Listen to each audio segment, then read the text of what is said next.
So yes, we got our smoke and mirror session starting up, all right? And for the people who are just tuning into the smoke and mirrors and our listening audience and stuff like that, we have MWorks in the building. I did a lot of years, man, but I'm back at it though. We got BrownGuyMadeIt. You're watching a Brown Guy Made It visual. And we got KR, aka Kavin Roberts, in the building.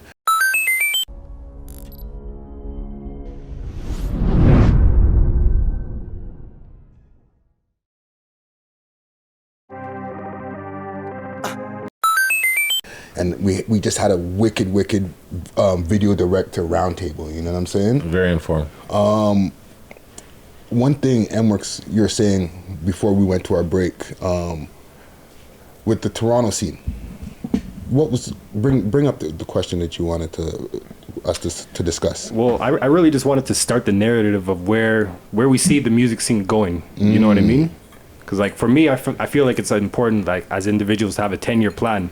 So where do we see the music year in 10 years? Or where do we see it in 5 years? Where do we see it next year? Just where do we see it going, you know, from now? Because you've been reporting on the music scene for a while. We've been in it, shooting behind it. So we've seen the transition. We've seen so many things change. We've seen equipment become so much more accessible. So where do, like, you know, it's good to have like kind of like a resolution as to what's to come in the future. So you're saying in the next 5 to 10 years? No, I'm saying, well, that I'm using that as an example, but even in the next like 2 years, 2020 coming up, how do you see the music scene changing? Like visually or like music wise or both? Just everything, just the whole, just everything in general. Production. So you go first. Let me. What do you see?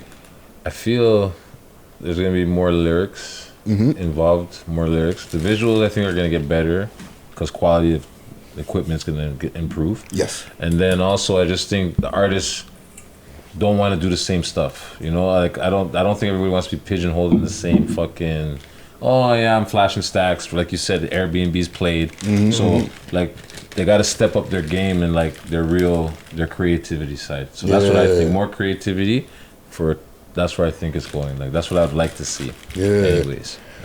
What about you, Brown Guy? Where do you see it going? I see. I've been calling this for a while since All-Star Weekend. I've been saying that, you know, Toronto's eyes are insane. Canada's eyes are insane. All eyes are on us. Like I have What the Hype.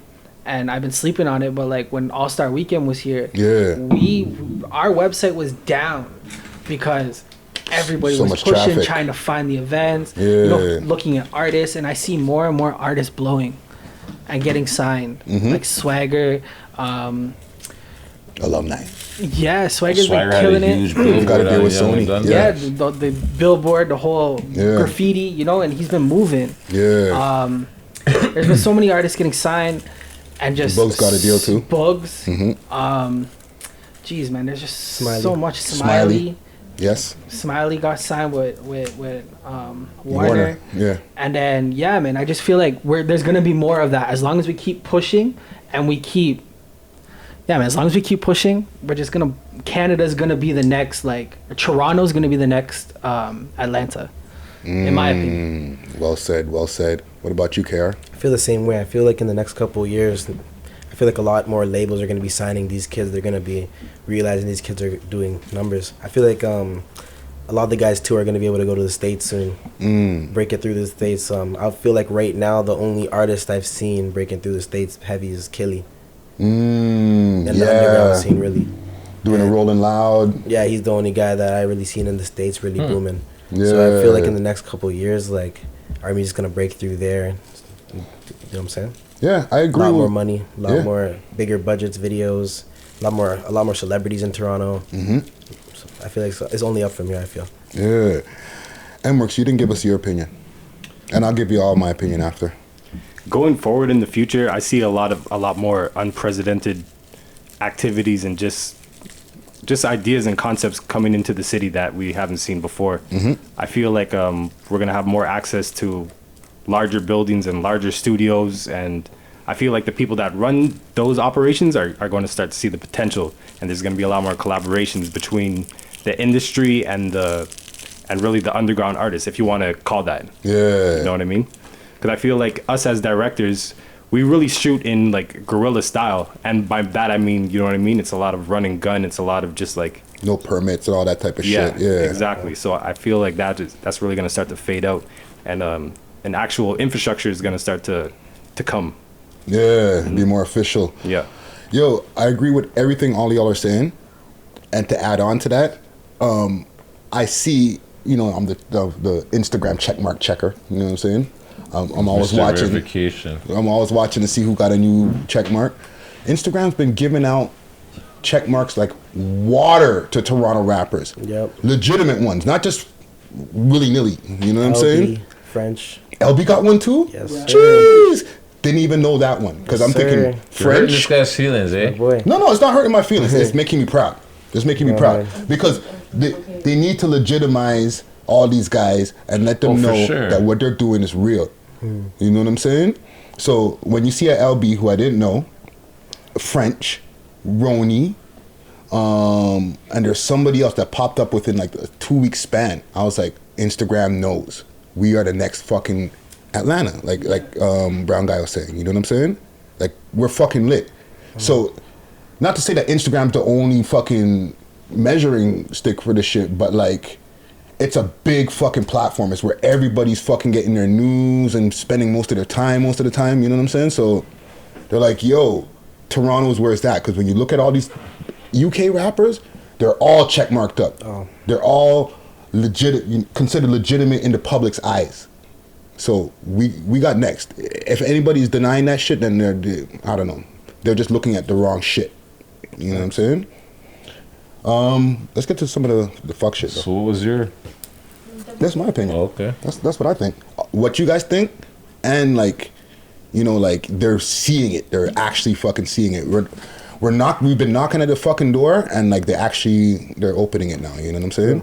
There's money in this city for the arts. Mm-hmm. Like the mayor, he keeps going to LA to try to get these guys to come here and do their big movie productions. Mm-hmm. But the city also should fucking start putting money into guys like yourself. Yeah. Like into your business, and your business. Mm-hmm. Think about that. They're getting millions of dollars for these companies to open up on the lakeshore and open these big facilities to film movies. Mm-hmm. So why can't they open the door to you guys? Give you guys production studios. Let you guys use the same production studios at a fraction of the price. It's just like they're saying, oh, everybody needs affordable housing.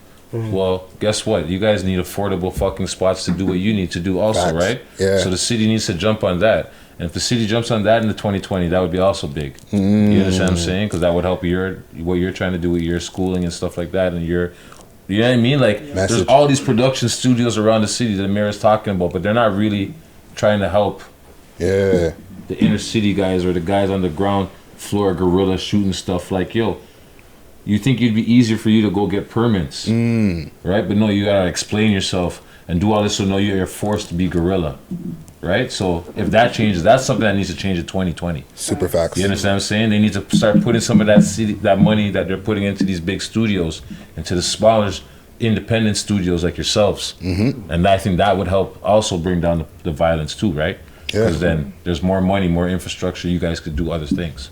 Facts. Well said. They see us. Yeah. They see us for sure. Yeah. They know we are, you know what I'm saying? We do numbers, so. I feel like the opportunities are definitely there, you know, because the government really encourages entrepreneurship within the youth and just anyone that's doing something. So the grants are there. You just have to go and look for them. So that's one way for us to, you know, kind of forward our agenda and whatever we're trying to do. For sure. But, you know, like as you mentioned, that's also another great way. Yeah, man. And the awareness is being created when people catch content like this. You know what I'm saying? 100%.